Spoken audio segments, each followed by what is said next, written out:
Hello guys, welcome to Thermomixing Adventures. Hey, it's Lisa here. Today I'm doing something a little different. Normally I show you some cooking recipes. Today I'm doing a bit of something different. Now those who've been following along on my journey the last few years, you may have heard me talk about kombucha and the fact that we do quite a few gut health improving things in our general food kind of stuff. So we make sauerkraut with our Thermomix, and the other thing we make is kombucha. So we've been having a continuous brew for many years. Okay, this is a continuous brew.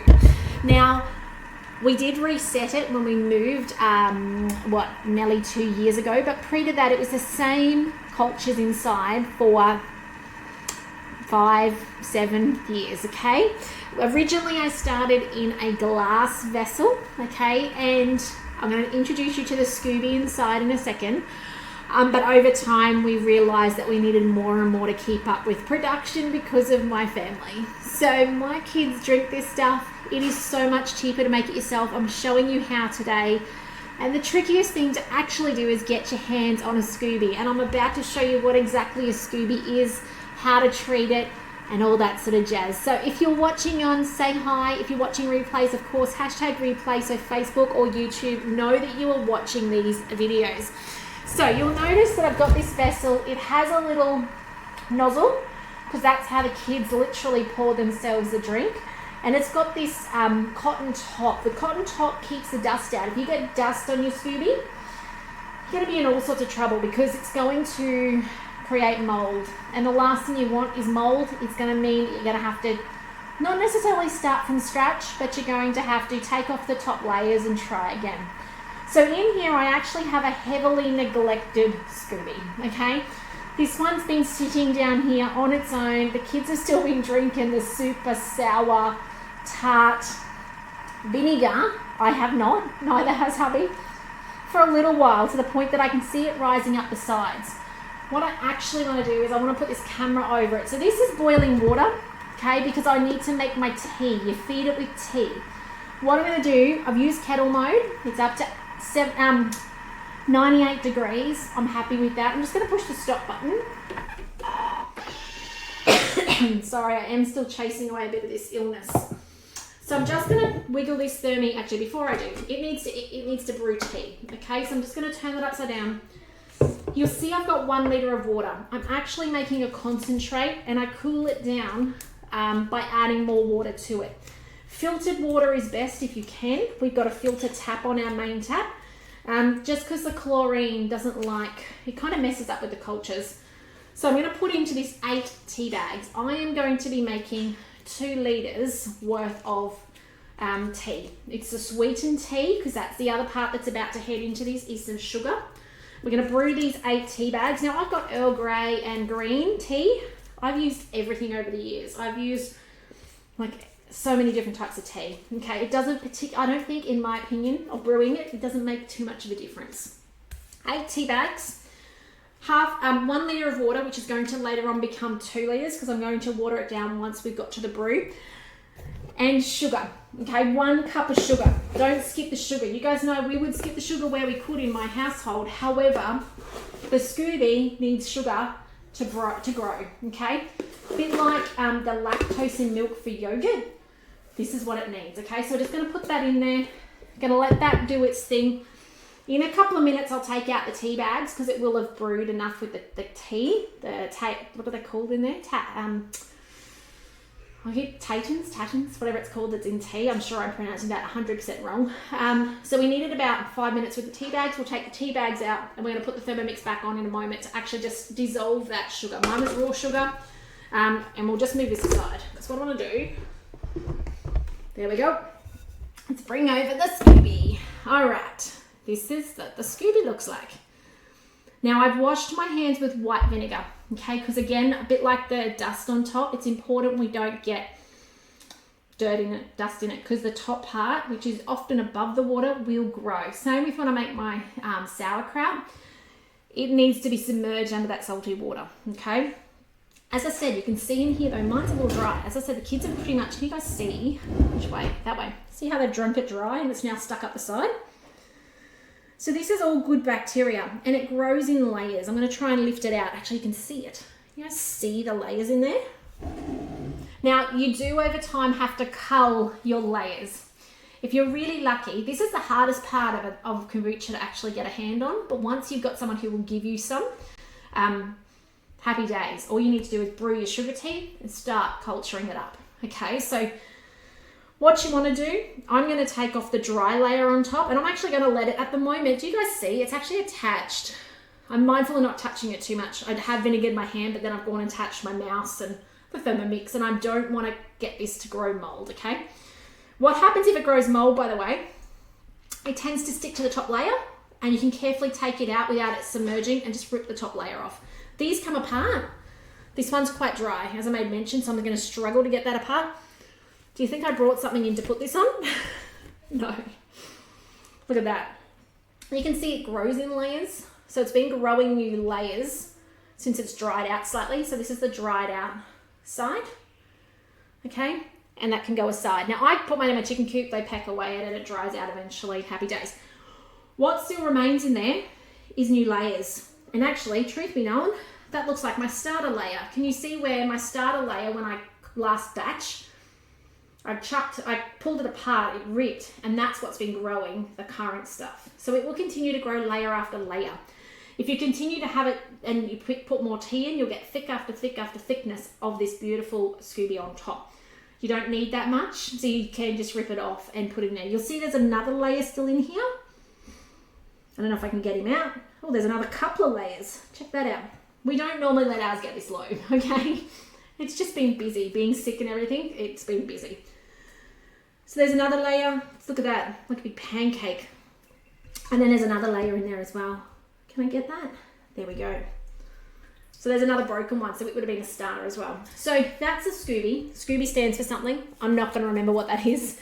But once you get your hands on a Scooby, it's super easy to make. Now, a couple of top tips. The reason I make a half batch in the Thermomix is so that I can water it down. This tea mix cannot be added until it is room temperature, because like all fermenting, if you add something hot to it, you're going to kill the culture. Okay, that Scooby will die, and we don't want that, because that Scooby can last years upon years upon years. Okay, it's going to keep multiplying for you. So this being Thermomix over here has to cool to room temperature, which is why I put enough space in there to water it down. So once I've got the sugar dissolved, I will top it up with more filtered water to the 2 litre mark, and I'll let it sit on the bench till tonight, and I'll add it in. Now my 2 litres is not going to top this up enough. I'm going to have to do another batch. I'll do the same thing, exactly the same. Probably do it 3 times, let's be real. Then what happens? This is going to sit out of the sun. It sits in my laundry for probably 10 days, 2 weeks. Okay, my kids after a week will ask me if they can taste it. If they taste it early, it's just going to taste like sweetened tea. Okay, that's what it's going to taste like. What you're looking for is that fermented flavour and smell. That's when you know it's ready. It's not going to hurt them if they drink it early, as I said. But when you know that it's got the good probiotic stuff in it, that it's been growing, it's because it's starting to smell a bit acidy, which is perfectly fine.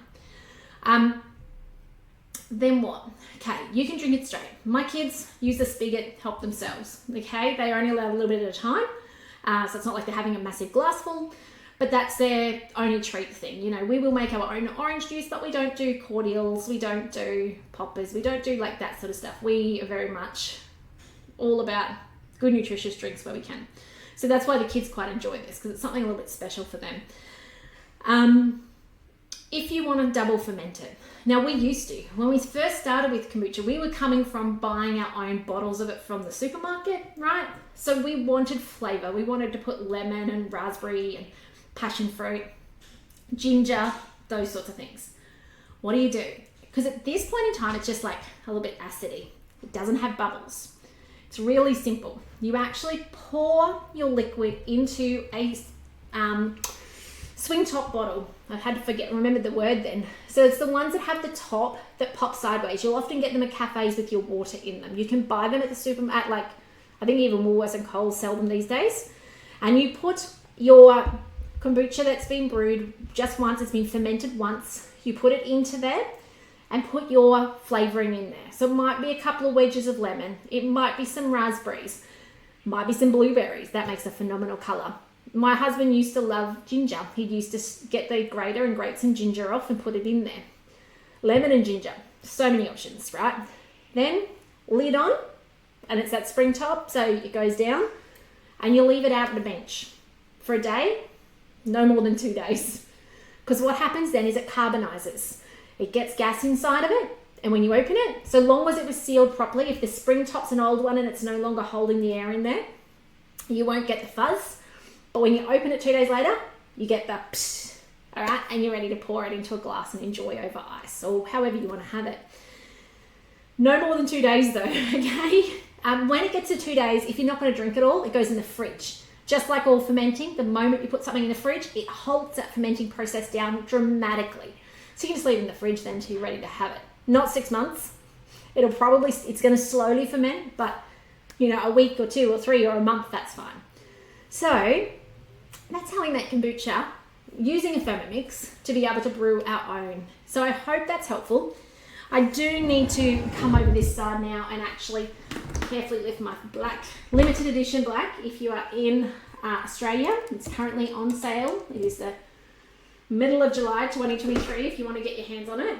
I need to remove my tea bags, otherwise it's going to become too tanniny. It smells amazing. As I said, I've got a mix today, but it could just be black tea. Like, honestly, use what you've got. Out they come. I really did not come prepared today. Just going to go around and put this down over here on the Scooby, because that Scooby I've pulled out, once it goes in the chicken coop, like, it'll die. It's not going to be useful again. However, if I had somebody to gift it to, I could give that to somebody and they would be able to start their own brew from that. Okay, so I just want to make sure my sugar is dissolved in there. So lid on, push the house key, just a couple of seconds on a slow speed, say let's go 10 seconds. I can't see what speed 2, don't need it any faster than that, and that will just, you can hear it in there, the sugar's not quite dissolved yet. It's a bit grainy sounding, it's just going to stir that sugar in. Might still be a bit grainy, I might do that again off camera.